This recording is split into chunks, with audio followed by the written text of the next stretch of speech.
Renata, a diferença de 64, vou falar agora como professor de história. A diferença de 64 é o seguinte, que Lincoln Gordon, embaixador norte-americano, estava a serviço de John F. Kennedy, em 1959. Ele já tinha notificado os militares que Fulgêncio Batista, depois que Fidel deu golpe de Estado em Cuba, eram dois comunistas, Fulgêncio Batista e Fidel Castro. Aí começou a Revolução Cubana. Então, os ideais de Fidel, aliado com Ernesto Che Guevara, que era argentino, aquele vagabundo, eles colocaram em prática as ideias de tomar o Brasil e fazer do Brasil sede do comunismo em toda a América Latina. Então a CIA, através de Lincoln Gordon, já estava monitorando Cuba, Argentina, Colômbia, Venezuela e Bolívia. E a própria China. Na realidade, eles falam que a Guerra Fria começou na década de 80. Pelo contrário, a Guerra Fria já existia bem antes da questão aeroespacial. Na questão de Yuri Gagarin, não foi nem Gagarin.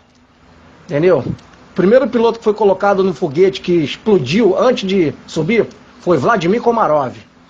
Vladimir Komarov. Então, quer dizer, Lincoln Gordon já notificou para Kennedy que eles queriam fazer do Brasil sede do comunismo em toda a América Latina.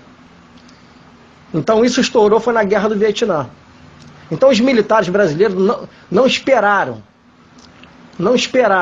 ter greve ali, greve aqui, greve acolá, não. Teve a marcha para a família com Deus, se unindo à igreja evangélica, à igreja católica, muitos chefes de família, muitas mulheres foram para as ruas pedindo intervenção militar. E outra coisa, Castelo não esperou passar 6 dias e 24 horas. Castelo tirou o pino da granada, meu chapa, e acendeu o estopim de pólvora e fechou o Congresso Federal por tempo indeterminado. E ele sancionou o ato institucional número 2. O que é o ato número 2? Ele acabou com eleições diretas, promovendo eleições indiretas, porque até naquela época, os chefes de Estado eram nomeados por ministro ou por administradores de casas civis. No regime militar, não. Quem elegeram eram administradores, diferentes. O ato número 2 resolve isso aí. E caçando políticos corruptos e comunistas. E mais na frente, Emílio Garrastazu Médici, que foi comandante da AMAN, Academia Militar das Agulhas Negras, junto com Arthur da Costa Silva, eles sancionaram o ato número 5, que já era para matar políticos comunistas e traidores das Forças Armadas Comunistas, no caso de Capitão Lamarca. Que ele treinava guerrilheiros no êxodo rural, no campo, no interior, e principalmente participou daquela guerrilha no Araguaia. Então a diferença dos militares de 64 é que eles foram mais safos. Agora de hoje, comprado pelo governo federal, Eduardo Vilas Boas, Nivaldo Rossato, da Força Aérea, Eduardo Barcelar Leal, da Marinha, ambos foram nomeados na gestão Dilma e Lula, indicados por Fernando Henrique. Só Dilma e Lula nomearam mais de 69 generais, total, somando, uns 120 generais, Fernando Henrique e vice-versa, Michel Temer e vice-versa. As diretas já foram sancionadas por Fernando Henrique Cardoso, ele era senador federal naquela época. E outra coisa, ele era guerrilheiro no Chile, estudou serviço de inteligência no Chile, no Uruguai, depois ele foi para a França, e mais ainda, Rodrigo Maia, o pai dele, César Maia, era presidente de um dos piores partidos comunistas do Brasil, que era o PCB, que era o Partido Comunista Brasileiro. Fez serviço de inteligência no Chile, é discípulo de Fernando Henrique, que é chamado homem da máfia do comunismo. Então, quer dizer, a estratégia dos comunistas, quando vieram do exílio, quando veio essa praga dessa anistia, em 64 era o contrário, os comunistas queriam tirar o quê? Os militares do poder. Hoje não. Hoje os patriotas e veteranos e verdadeiros intervencionistas querem tirar o quê? Os comunistas que estão nos poderes, que é mais difícil, que eles estão nos 3 poderes, Tribunal Superior Eleitoral, Supremo Tribunal Federal, Executivo, Judiciário, Legislativo, OAB, Ministério Público, etc. e tal. Espalhado entre estados.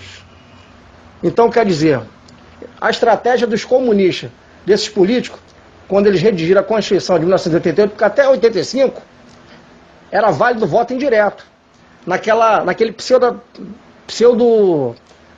aquela pseudo-morte de Tancredo Neves. Na realidade, ele foi assassinado pela cúpula Sarney, Collor de Mello, Fernando Henrique. Aquilo ali foi queima de arquivo. Não foi nem teoria da conspiração, foi queima de arquivo, aquilo ali. Então, em 88, Fernando Henrique, sendo marxista, leninista, ele trouxe para o Brasil os ideais de Karl Marx, Vladimir Lenin, os ideais de Stalin, e pregou o comunismo aqui dentro, principalmente nas universidades, que ele é professor, que ele é poliglota, ele é mestre. Então, quer dizer, Quais os ideais comunistas aqui no Brasil? Quais são as suas finalidades?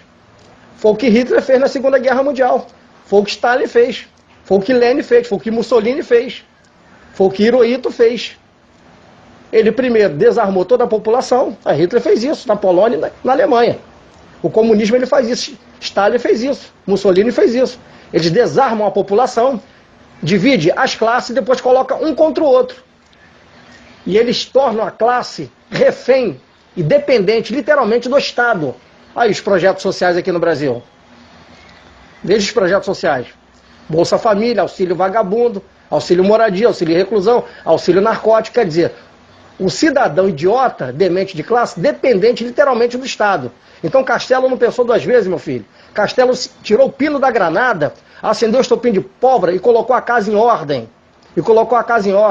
Infelizmente, Lula, quando funda o PT em 1980, Fernando Henrique, o PSDB, e ele coloca o PMDB e o MDB na mão de Michel Temer, porque Michel Temer come na mão de Fernando Henrique, aí começou essa praga. No regime militar, a caderneta dava mais de 40%. Hoje não gera nem 1%. Nós temos o maior produto interno do mundo, o maior PIB mundial, Machado. Entendeu? Nós temos semente para dar e vender. Veja quanta roubalheira. E outra coisa, foi decretado também o holocausto financeiro, o caos econômico mundial. Quer dizer, o que está faltando agora? Eu torço para isso. Isso pode acontecer. Tudo pode acontecer de uma forma iminente. Os americanos colocarem tropa de Ciro, Ranger e Delta aqui dentro. E colocando as forças armadas desse governo maldito de saia justa. É isso que eu torço para acontecer. Entendeu? Ou uma insurreição dentro das Forças Armadas, ou uma operação Valquíria, para favorecer os veteranos, que eles vêm para o nosso lado e pelo menos vão pegar uma divisão dessa, cara. Tudo pode acontecer. Eu lamento que os caminhoneiros não tiveram força, porque a própria mídia safada, tendenciosa, podre, a Globocha, a Rede Esgoto, a Globo Lixo, entendeu? Infiltrou dentro desses movimentos. E as próprias Forças Armadas, infelizmente, cara, que comem na mesa do governo federal, que tem uma tonelada de comunistas oficiais generais superiores, fortaleceu, cara, esses ideais da própria mídia. É isso que aconteceu, cara. Diferente de 64. Anos de ouro que não voltam mais. Anos de ouro. Interessante. 5 homens, saudoso Marechal Alberto Alencar Castelo Branco, Emílio Garracha Azul Médici, Arthur da Costa e Silva, Ernesto Beckman Geisel, João Baptista Figueiredo e seus auxiliares de peso, General Newton Cruz, que ele já está com a idade bem avançada, e o saudoso exterminador de comunista, matador de político, Coronel Ustra.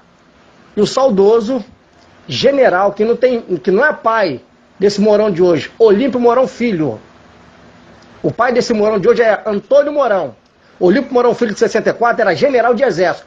O maior cargo exercido pelo exército brasileiro. O pai desse Mourão era general de divisão, cargo abaixo de um general de exército. Selva de Somas, campanha. Agora eu falei um pouquinho de história. Reconter.